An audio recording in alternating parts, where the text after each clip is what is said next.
agora a gente recebe aqui no Bastidores o secretário de Serviços Públicos, Ernesto Paulela. Secretário, muito bom dia para o senhor. Bom dia, Zezé, bom dia, Rose. Prazer muito grande estar aqui com vocês novamente.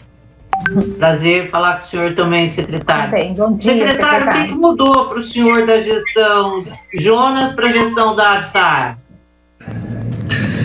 Bom, são os comportamentos pessoais dos prefeitos, né? O Jonas tinha um determinado comportamento como prefeito e o Dário tem outro. O Dário tem rodinha no pé, né?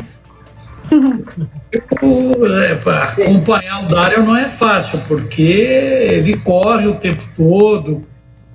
O Jonas era um pouco mais quieto, eu diria, né? Ele era mais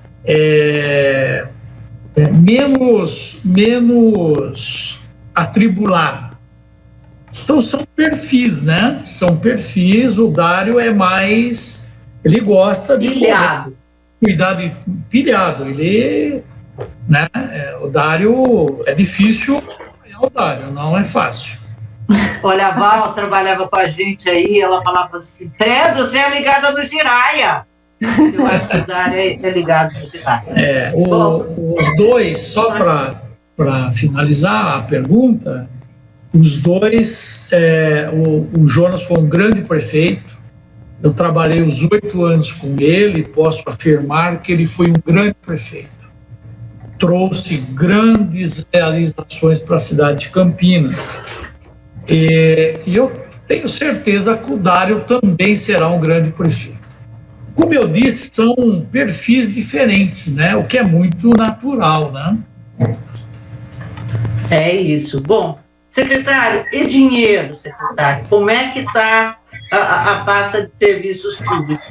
Assim, foi uma pasta que, na gestão Jonas, pelo menos na primeira gestão, bastante contemplada com dinheiro, mas aí nós vimos assim, a administração sendo atropelada pela Covid, e está faltando dinheiro para serviços públicos ou não?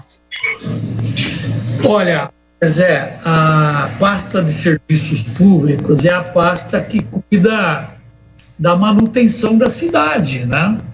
Praças e parques, jardins, pavimentação, iluminação pública, resíduos sólidos. É uma pasta grande, administrações regionais, subprefeituras, né? E isso, obviamente, exige recursos, né? E a Covid, ela trouxe prioridades, né, de recurso. E com isso, obviamente, a Secretaria de Serviços Públicos esse ano, ela recebeu 50 milhões a menos em relação ao ano passado, que o prefeito está vendo lá a forma de remanejar, porque nós precisamos minimamente desse recurso para continuar prestando um serviço de boa qualidade. Vocês receberam 50 milhões a menos na pasta de serviços públicos? Exatamente. Mas do orçamento ou do orçamento? Do orçamento. Ah, tá. Orçamento. E aí vai tentar repor. É isso, e o prefeito está vendo lá, junto com finanças, né, como é que ele pode remanejar um pouquinho de um lado, de outro, para cobrir essa necessidade, sem o qual nós não conseguimos cumprir com as nossas obrigações, né? Secretário, posso só fazer uma pergunta, Zezé, claro.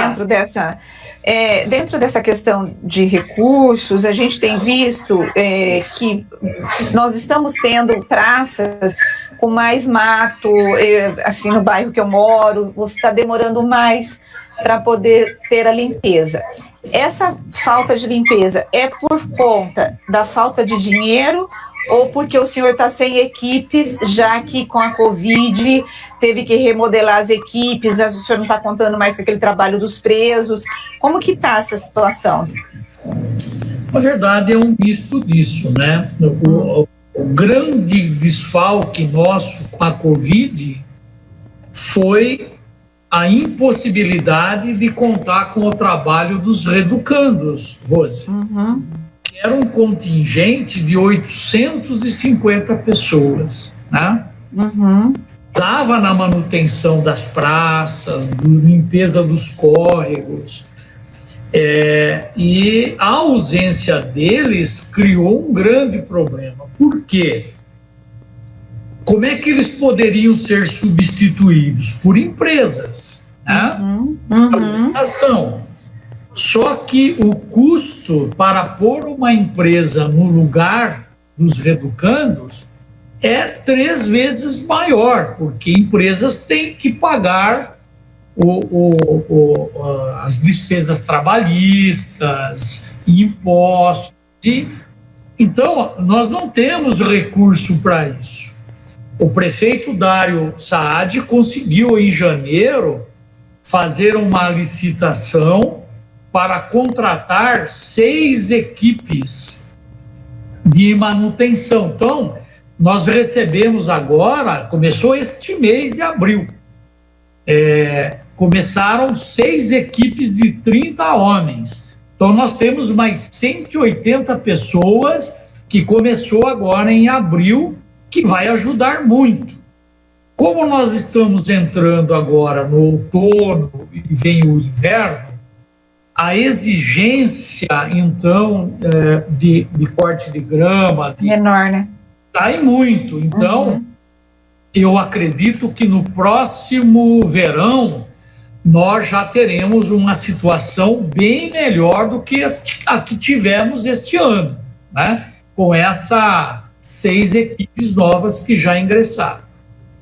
Secretário, a saída dos reeducandos em função da Covid, né, muito provavelmente para que eles não levem infecção para dentro dos presídios, isso deve ser retomado com o Estado quando houver uma melhora de quadro.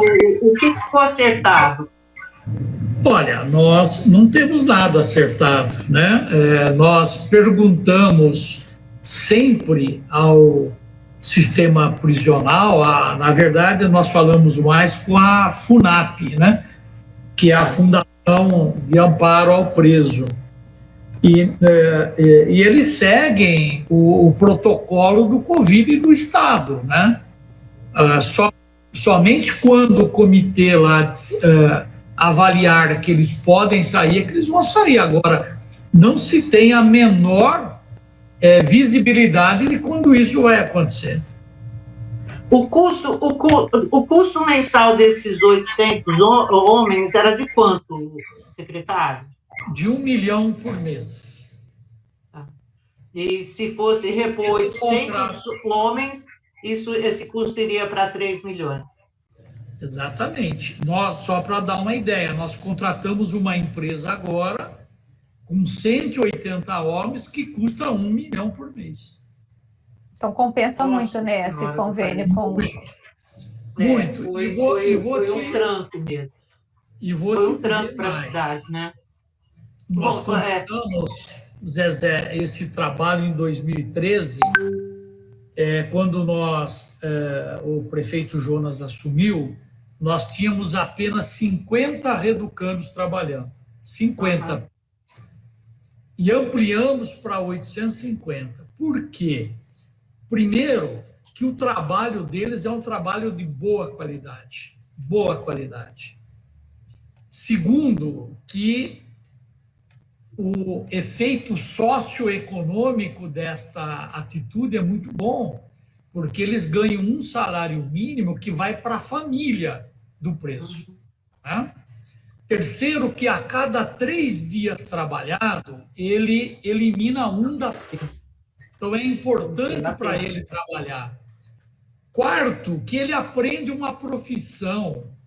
A média, Zezé e Rose, de idade desses trabalhadores reeducandos é de 23, 24 anos. Imaginem, jovens, formados. Então, eles aprendem uma profissão de jardineiro, de pedreiro, de carpinteiro, e quando eles saem do presídio, saem com uma profissão. Então, é muito benéfico para a sociedade esse programa. E para, sem sombra de dúvida. Agora, secretário, em relação ao edital da PPP dos resíduos sólidos, vai virar novela, eu espero que não. Eu espero que não vire uma novela. Que pé que está esse edital? Vai de verdade acontecer? Quanto vai custar? O que vai mudar? Dá uma palhinha para a gente sobre isso. Bem, Rose, ele é um assunto bastante complexo, né? Por quê? Porque ele envolve o tratamento de lixo que a cidade não tem. Aliás, cidade nenhuma no Brasil tem. E nós temos uma lei federal, que é a Política Nacional de Resíduos Sólidos, 12.305, que foi editada em 2010, com 4 anos para entrar em vigor. Nossa. Ou seja, 2014 venceu e ninguém cumpriu. E por que ninguém cumpriu? Por uma razão muito simples.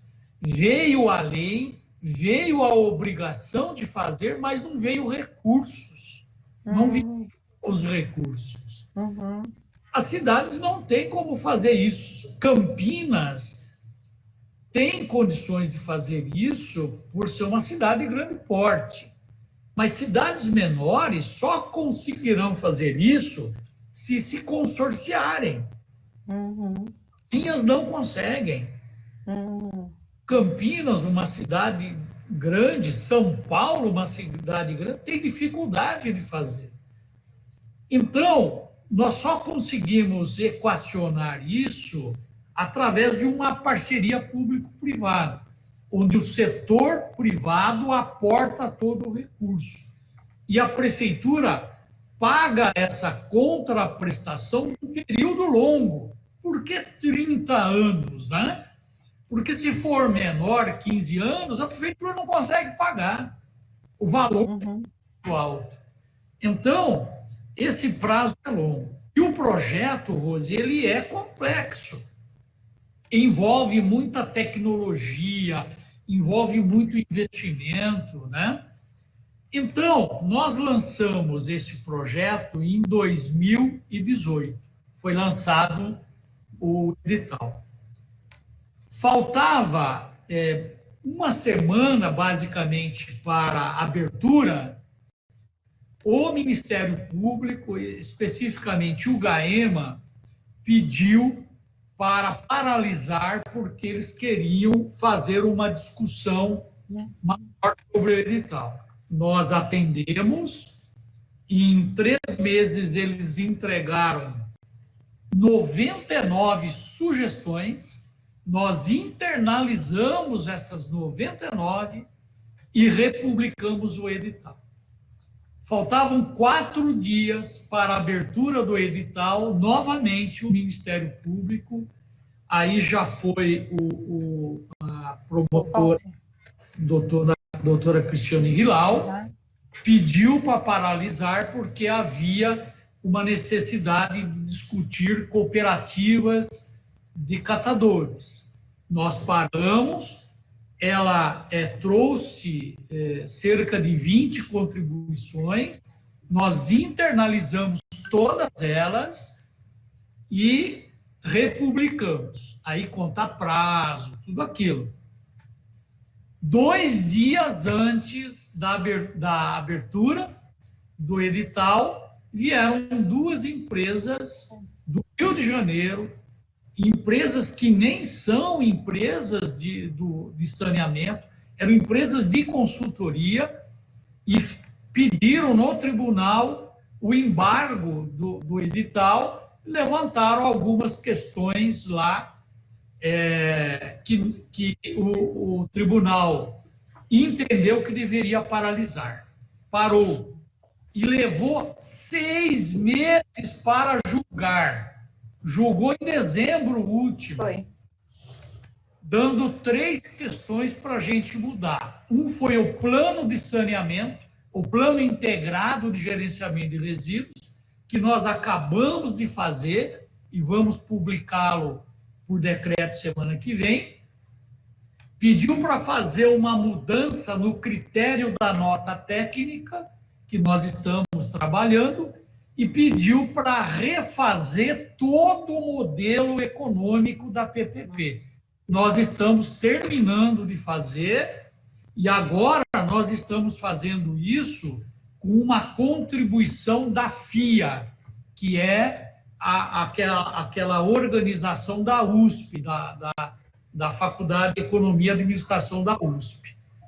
Então, nós estamos trabalhando agora com o prazo de mais uns 10 dias para colocar o edital em consulta pública, que é uma obrigação, 30 dias em consulta pública, para receber contribuições e aí publicar o edital.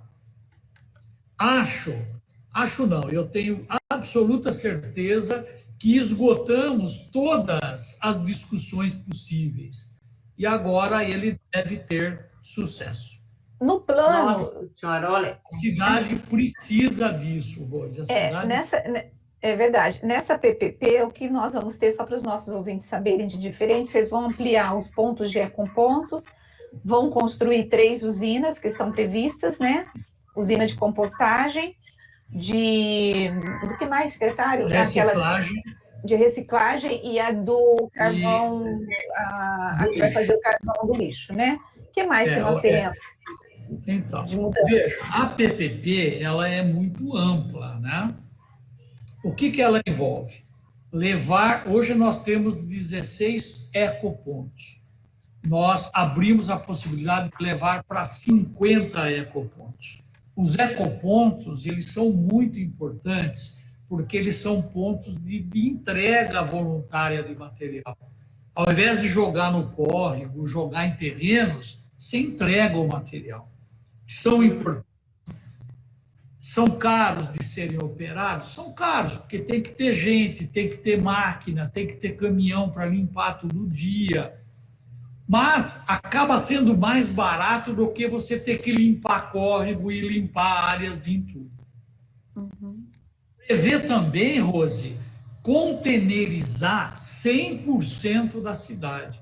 Hoje, nós temos 20% da cidade disponibilizada com containers, para que o cidadão... Tem uma série de vantagens isso. O cidadão pode colocar o lixo a hora que ele quiser, 24 horas. Hoje, no sistema atual, ele tem que pôr o lixo só na hora da coleta. Com os containers, 24 horas. Segundo, eles são fechados, então animais domésticos não têm acesso, são muito mais saudáveis para a qualidade de vida, não tem cheiro, enfim. E isso também, Rose, diminui o custo da coleta, tá? Porque a coleta tradicional, ela exige 4 garis. A coleta em contêineres cai para 2 garis. Então, cai o valor do custo. Então, é mais interessante para o poder público. A PPP, entre tantas... E qual é a dificuldade, secretário, em mecanizar tudo? É custo. Cada container desse custa para a empresa R$ 1.500. Nós acabamos de containerizar este mês os bairros Ponte Preta e Proença. Esse custo é da empresa. Né?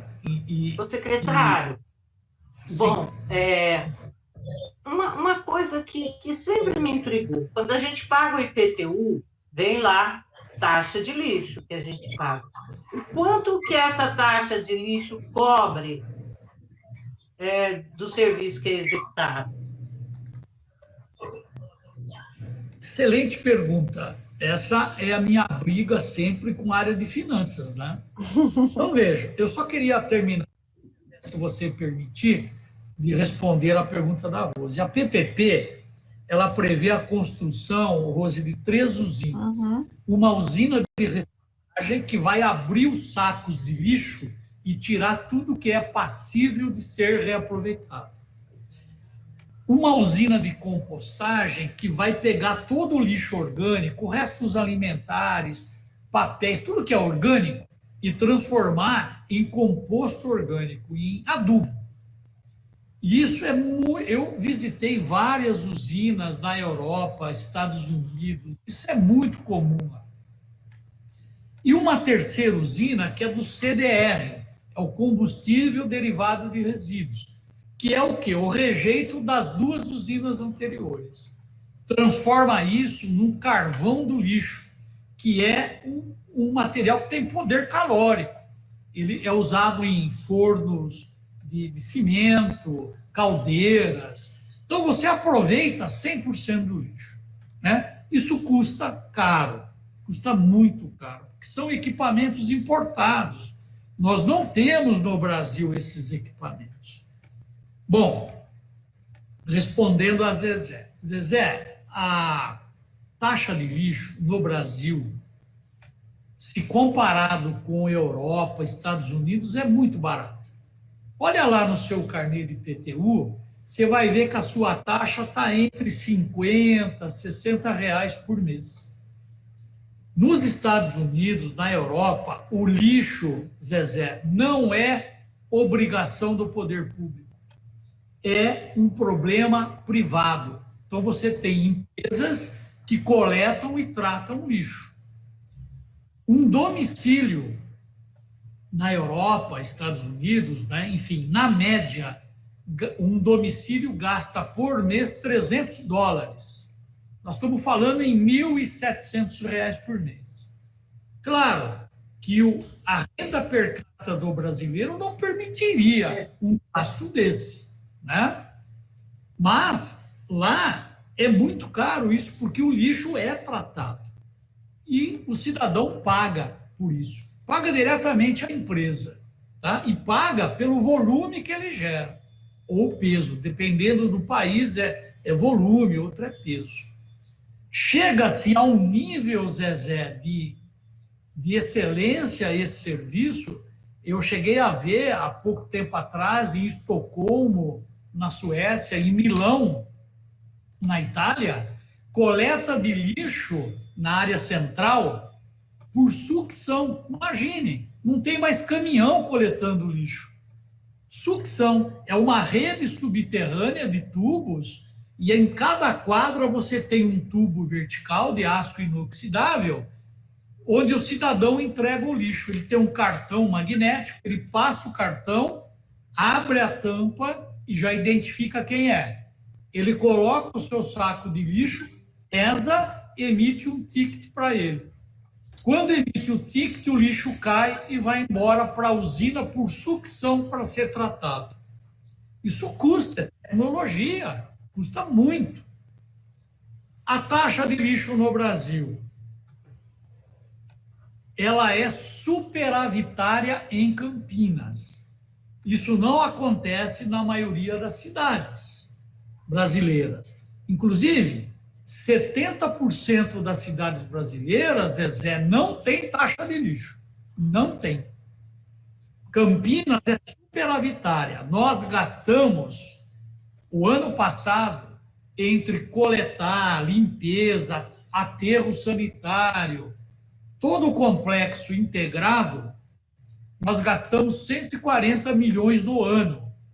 A receita da taxa foi de 170 milhões de reais. Um superávit de 30 milhões de reais. Secretário, Zezé, tem mais pergunta? Eu posso perguntar? Caramba, hein? Mas esse dinheiro todo fica com a secretaria ou não? Não, fica com finanças. É essa a briga com a finança. Fala que é meu e não é meu. Essa é a briga. Secretário, também tem uma outra licitação grande, que é a licitação da iluminação pública e que vai significar um salto de qualidade em Campinas e tecnologia. Como Nossa, mas essa aí, Rose, essa vai ser a licitação eterna. Será? Essa Por quê? Desde do primeiro mandato do Jonas, teve a lei que municipalizou isso, e se tentou e nunca conseguiu. Minha nossa, hein? Vai sair, secretário, essa da taxa de iluminação? Vai sair. Então, vamos então pegar o gancho da Zezé, né? Uhum. No início da gestão do prefeito Jonas, nós tentamos contratar uma empresa para assumir o parque de iluminação. Por quê? Porque, por determinação do governo federal, né, por lei federal, acabou a concessão da CPFL e das outras concessionárias. Então, a cidade teria que assumir o parque de iluminação. Nós fizemos 3 tentativas de licitar. As 3 não lograram êxito. Problema com o tribunal, briga de empresas, e não conseguimos. Aí nós mudamos a tática. Ou seja, nós partimos para uma PPP. Por quê? Porque esse serviço ele exige muito investimento. Mais de 400 milhões de investimento. Para mudar o parque de iluminação para LED, sistemas diferenciados, enfim, tem toda uma tecnologia. Bom, fizemos um convênio com a Caixa Federal, onde a Caixa montou todo o modelo econômico-financeiro através do Banco Mundial, do IFC, que é o braço financeiro do Banco Mundial. Todo o projeto técnico, Zezé, foi feito por consultores da Caixa Econômica Federal. Então, esse edital ficou pronto, agora a prefeitura, então, fez um pente fino nesse edital, do ponto de vista jurídico, etc., e agora ele está em consulta pública, porque é uma PPP, exige a consulta pública.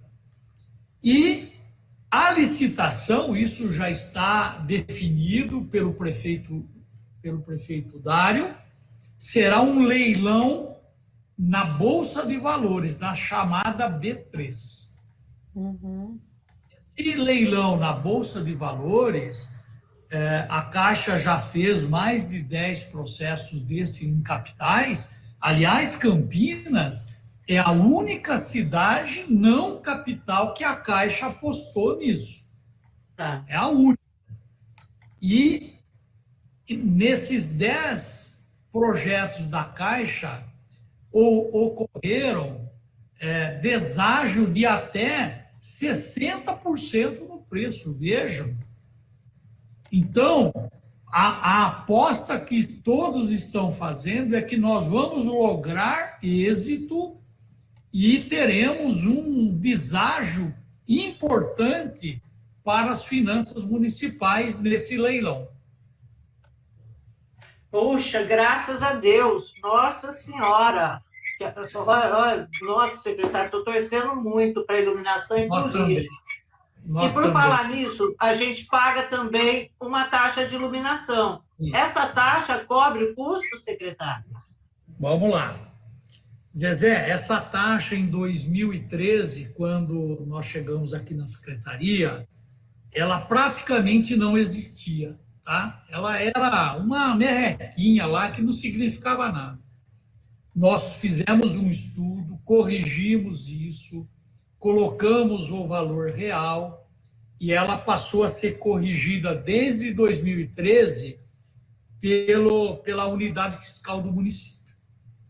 Hoje, a CIP, né, a Contribuição de Iluminação Pública, está da ordem de 7 milhões mês, tá? A arrecadação, e praticamente não há inadimplência, porque ela é cobrada na conta de luz, né?